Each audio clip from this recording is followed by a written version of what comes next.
Hey guys, who is chillin'? My name is LonelyMailbox, and before we get into this commentary, just want to kind of introduce the gameplay, which really isn't something I do that often. But I was advised by a few people that actually have played Modern Warfare 3 that I should kind of get the feel of Modern Warfare 2 again, mainly because, Modern Warfare 3, since it's another Infinity Ward game, it really has a similar feel to the old Modern Warfare 2. So I guess I'm going to pass the advice on to you guys, and if you guys want to kind of be ready for Modern Warfare 3 when it comes out, if you're planning on getting it, of course, then, kind of go back to Modern Warfare 2 if it doesn't piss you off too much, and if you haven't sold the copy already, and or crushed it with your car. I know a lot of people did that, just backed right over it. But anyway, today's commentary is going to be about the scariest moment of my life, and you guys need to know, of course, I'm only 14 years old, so I haven't lived that long of a life, and probably your scarier moments in life are much more dramatic and much more scary than mine, so no need to point that out. I realize that, but so far this is probably the most scariest moment of my life. And basically it was, you know what, I'll just start in the background. Start with the background of the whole story. Basically, we have this area in my neighborhood. It's just a whole area where you have everything you need. Everything you need to have a good time. So first you got McDonald's, and everybody loves McDonald's. You can't hide the fact that you love McDonald's. McDonald's is awesome. You got a movie theater, you got a hometown buffet, you have a GameStop, you have an ice cream shop, you have, it's like a Dollar Tree or something like that. But it's just the perfect place to go hang out with friends on the weekend. So me and my friend, we decided to go down there one weekend, and the thing is, usually he's not allowed to come with me. Usually his parents don't allow him to come because there have been a couple of incidents where kids were hit by cars on the way there.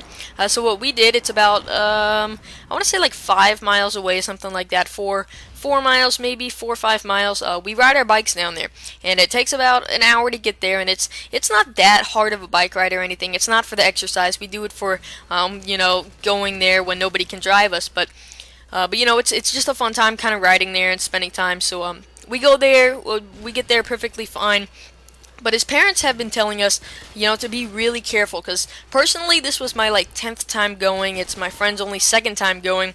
So they want us to be really careful because they obviously don't want us to get hit by a car or anything. So my friends reminded me, you got to be careful, dude. I don't want to get in trouble. I really don't feel like dying today. And I'm like, I know. We're just joking about it. And so we go to the little area. We eat some McDonald's. We go to GameStop, and we just check some stuff out. And of course they have that you have to be 17 or older to buy the M game, so we all know that rule, so we couldn't really get anything interesting there. But after we check out GameStop for a while, we're on our way back, and we actually buy a 7-Eleven Slurpee on the way back because we passed a 7-Eleven, and we're coming home. It's about I want to say 5 p.m.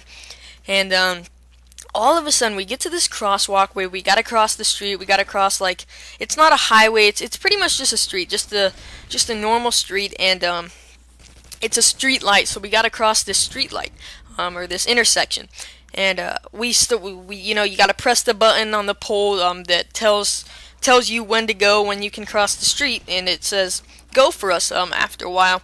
So we get on our bicycles, and we start coming across the street, and right to my left I noticed this big giant white van that's just super close to us, and I remember thinking all of a sudden, wow, this van is really close to us. I don't want to run into it or anything, so I just kind of tried to get around it. But basically my friend was on the left of me, he was a little bit in front of me, and I was kind of behind him. You can see the view in the corner right now, but that's basically what it looked like. All of a sudden this car just starts coming forward, and of course my friend was closer to it than I was, so it just totally knocks my friend over. He's pinned down on his bike, just on the ground, trying to get out of there, and he just starts screaming. He's like, oh shit, and he told me he honestly thought that he was gonna die. But anyway, this car knocks him over, so what I do, my instant reaction is I also just start screaming. I'm like, oh shit. So what I do is I take my hand and I just bang on the hood of the car. I bang on the roof of the car, and I just try to get. I didn't even take the time to look inside the car's windshield to see who was driving, whether they were doing it purposely, which usually isn't the case, but you never know. But I never even took the time to look. I just banged on the banged on the car, and finally they stop, and my friend gets out of there, and the tire was just that close to him. Because if they would have gone a little bit farther, not only would they have smashed my friend in and just totally made him part of the pavement, part of the street, it would have knocked me over too. And if they kept going after that, then it would have hit me.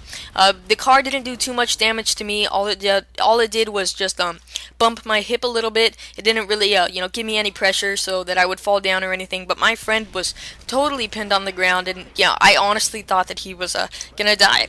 So I look in the windshield and I see this mom. It's just like a 30-something-year-old mom. She has a little baby in the back, and she just gets out of the car and she's like, "Oh my God, I am so sorry. Are you okay?" And my friend totally had no scratches, or he did have like one little scratch, but he wasn't bruised. He wasn't hurt at all. He got really lucky. But all of a sudden, he's just like, "It's totally my fault. Don't worry about it. It's my fault." So without a doubt, I just stopped him right there. I said, "Dude, what are you talking about? She just hit you with her car when it was our time to go." And I didn't care that she heard me. I wanted her to hear me. Honestly, what we should have done was we should have stopped and we should have talked about it with her. We might have gotten her license plate or something.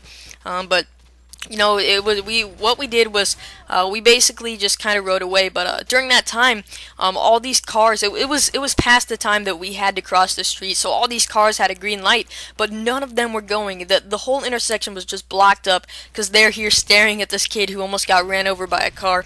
But when we're getting up to leave, I just started laughing, and not because I'm an evil person. And at first I thought that's what was happening. I'm like, am I evil? My friend almost died and I'm laughing. But what was happening is he's just such a nice person that he actually dropped his Slurpee in the middle of the street after being hit by a car, and he starts picking it up. It's all over the place. He starts picking up the icing, the straw. I'm just like, dude, just leave it. You're too nice. And he's a really cool guy, and I'm really glad that nothing happened to him that day. But it was by far one of the scariest moments of my life, probably the scariest moment of my life. Not so much for the fact that I almost got hit by a car, almost got ran over, but for the fact that I really almost saw my friend just get run over right in front of me. And but at this point, he did tell me that he's never coming back with me again, which is a little bit depressing because I like going to that place with him, and we like to hang out, go to GameStop, eat some McDonald's, hometown buffet, or whatever. It was just a fun time, and we did have a good time that day. He was just kind of paranoid after that on the rest of the way home. He was like scared to cross any intersections. You can't blame him when you get literally knocked down by that big of a car. You kind of freak out. But I just wanted to share that with you guys. I kind of posted it on Facebook, and a lot of you guys recommended that I make a commentary about it. Hopefully you enjoyed it. If you did, feel free to leave a rating. Share in the comments, what is the most scary moment of your life? I'd like to hear those. I did get a few tweets, and maybe I'll put them up. But I thank you guys for watching. I really do appreciate it. A lot of you guys support me, and I'm just really grateful for that. So I'll see you guys next time. It has been LM.